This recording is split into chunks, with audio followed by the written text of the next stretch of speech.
Right, I'm going to show you how to do very simple barbecue chicken, right? Spatchcocked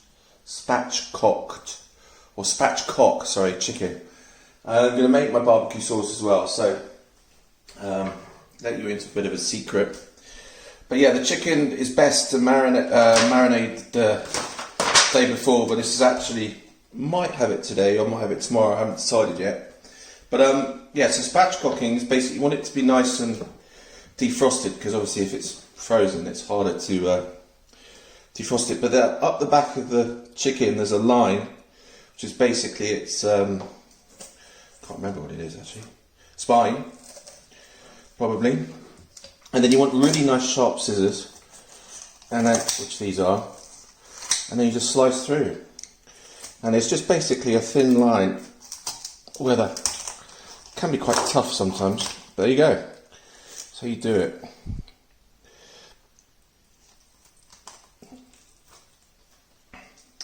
And once this bit's out, I'm going to remove all this nasty blood and stuff. Put that in the bin.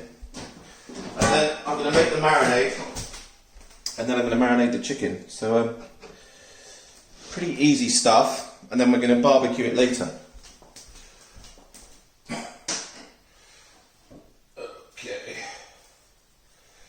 Now, normally what you do with a spatchcock is you can, once it's the point about cutting the spine is you're able to flatten it by sort of breaking it.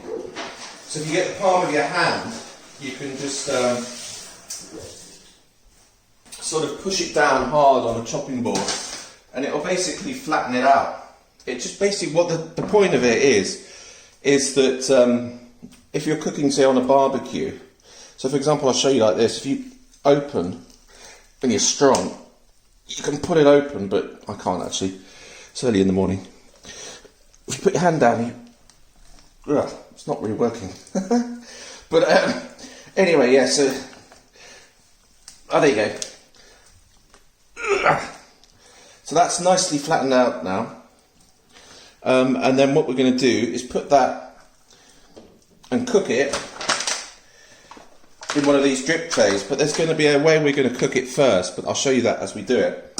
Now once that's done, we'll go on to the barbecue sauce, and then with nice marinade, and then there's another few tricks I do with the chicken just to get the marinade in. I put a few holes through the chicken, and throughout the whole marinating process you want to turn the chicken over a couple of times. So I'm just going to press pause and clear away this meat stuff. Right, next up is the marinade. So we've got one chilli, which we're going to do. A couple of bits of garlic here. So we'll do these really quick.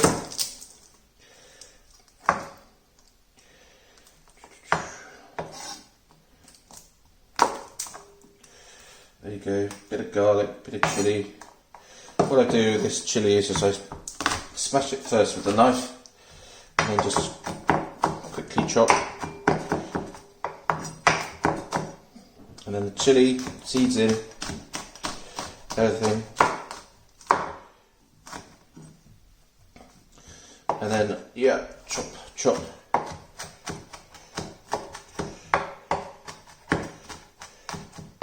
Doesn't really matter when you're doing this sauce, because it's just to give it flavour as it marinates. But the finer obviously you do it, the more flavour you get through the sauce quicker. Right, that's enough. Next up, got some mint and I've got some coriander. I'm just going to finely chop that. Oh, you can't actually see this really well. Come around this side. There's that. Stalks and everything. Doesn't really matter.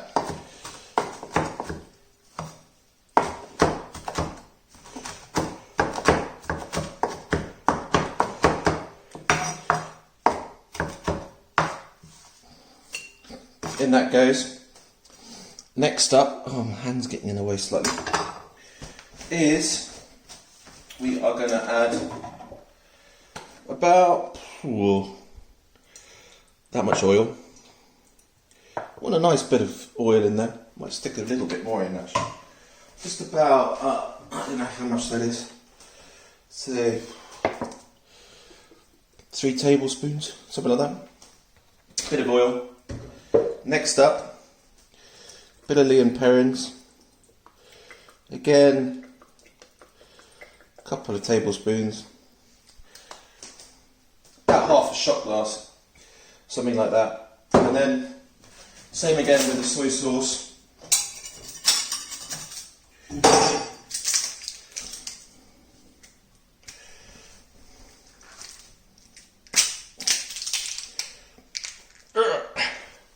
Hopefully you can see all this going in. And it's still filming, yeah. Glug, glug, glug, glug, glug, glug, glug. Next up, basically I'm just going to add a little bit of stuff that we've got left over here. So a little bit of Daddy's sauce is going in. No, not Daddy's, HP. Just to sort of get a little bit of extra base. And then you can use tomato puree, or in this case I'm just going to use a bit of leftover ketchup. Not too much in there really. Now to form the sort of the amount of liquid we need, it's basically going to be vinegar and then sugar, brown sugar to taste. So I'm going to add probably about half a bottle of this, which is 250 ml. So I'm adding about 175 ml of vinegar. And then, this is quite handy, basically I'm just going to add the whole of this brown sugar. So that's, the pack is 500 grams, so I'm going to add about 250 grams of brown sugar. But what you want to do is just, once all this is in, mix it all together and then just do it by taste. Oh, actually a bit of salt needs to go in here as well. A bit of sea salt, don't need too much in there. And then a really healthy amount of pepper. You can add a bit of beer, add anything really. It's just basically a combination of vinegar and sugar. And then whatever you want to do to thicken it or keep it as runny as you want really. So we can see what we're doing here. Look at that. Now that's looking good. But what I'm going to do is, after I've marinated this for about 6 hours, is keep this sauce separate and then keep on adding it to the chicken as it's cooking on the barbecue. So yeah, basically now what I'm going to do is just bung the chicken like that, and then get your hands in, turn it around, and voila, make sure it has a good coating. And what I'll do now is put this back into the fridge and then just leave it. But then every 2 hours I'm going to turn it over. In about 2 hours time I'm going to add a few holes through it. In fact I might do those now quickly to show you. So what I do is just get a skewer.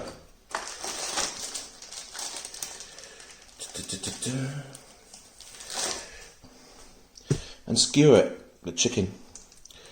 You don't want to do too much really. Whoops, getting water in there. Just do it through the... And then once 2 hours is up, I'll turn it over and do a little bit more skewering on the top. Just to let the sort of sauce get into the chicken a bit more. But you don't want to sort of damage it too much. There you go. Right, that's the first part done. Let's go on to the cooking. Right, so the coals are ready. I'm just going to show you how I'm going to basically sort of brown the outside of the chicken, and then when that's done we're going to press pause because we've forgotten the foil. And we're back. Foil. And also I remembered I'm not actually wearing anything on my feet. I wasn't. So sod's law that I get a coal on my foot, which I've done before. So yeah, chicken's in there, and I've got some gloves which I'm going to put on now. Tray's ready. Oh, and there's some stock water there. I'm going to show you what I'm going to do with that. Just gonna move this camera around onto the actual barbecue. Right, here we go.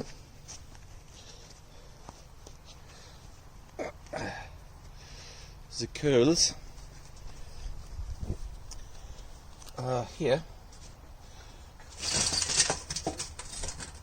Et voila. And in. Okay, that's good. So we want to put this somewhere that doesn't burn.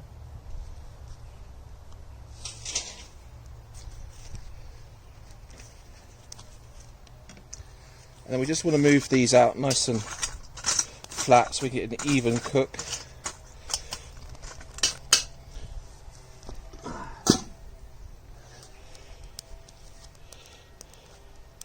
Lid on. So that coal's a bit high up. Lid on.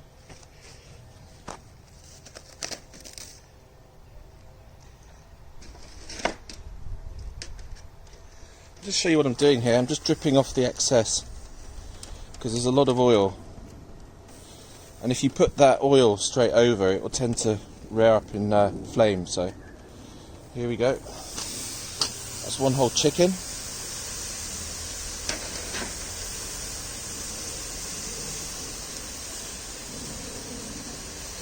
So basically, oh Jesus, I just got stuff all over that. Literally, it's only going to take 2 minutes, really, 3 minutes on each side, because the coals are quite high up on this little small barbecue, and we just want to get a bit of colour in. It's not that important actually on the base, because that's going to be cooking over the coals anyway, or basically in the drip tray. So don't worry about that too much. So yeah, smelling good, bit of smoke.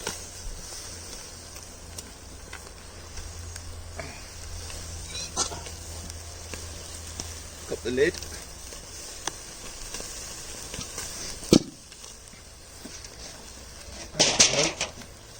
It's not good. Okay, that's probably enough. A little bit longer.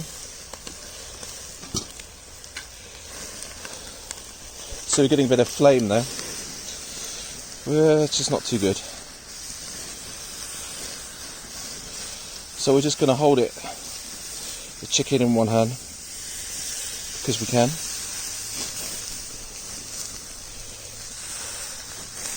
Right. Oh crap. Just going to flame this skin for a little bit. That's not quite what we wanted to happen. Oh.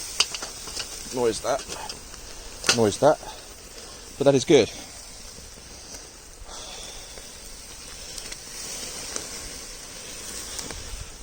So we've got quite a lot of burn going on here. The thing is, actually, you can finish this off in the oven. So if you've got quite a feisty flame, what I would probably do is not bother with this, because you're just going to end up with burn, and the chicken's going to be in for an hour or so anyway, hour and a half. So I think now at this stage we're just going to bung it straight in the drip tray.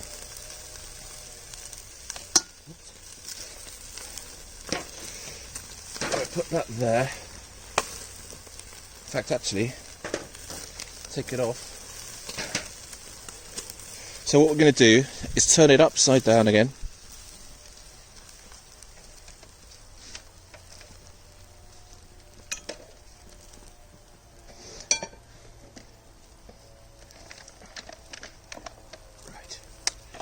And as you can see, the drip tray doesn't fit. Oh no!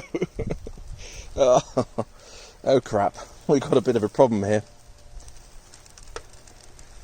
So we're going to add a little bit of stock water, which is just going to help keep it nice and moist in here. There you go.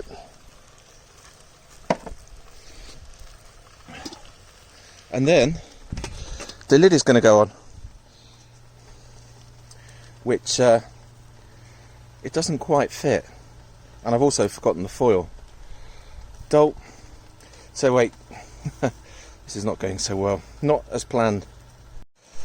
So we're going to carry on. What I've done is I've just put some foil over, because of course once I put the drip tray on, it's now boiling hot, although I do have the gloves, but I'm just going to do it like this and put the lid on because I can't actually shut the entire thing.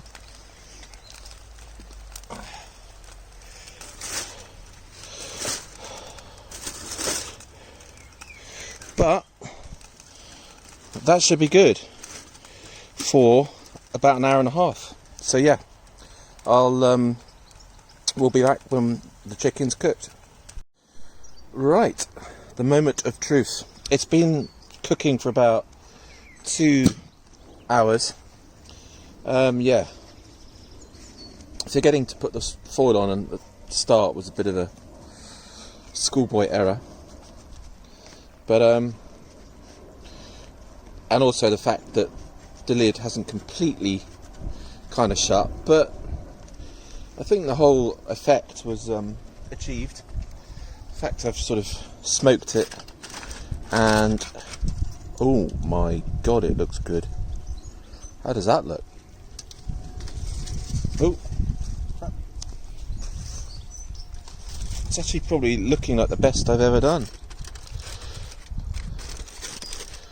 Oh, yeah.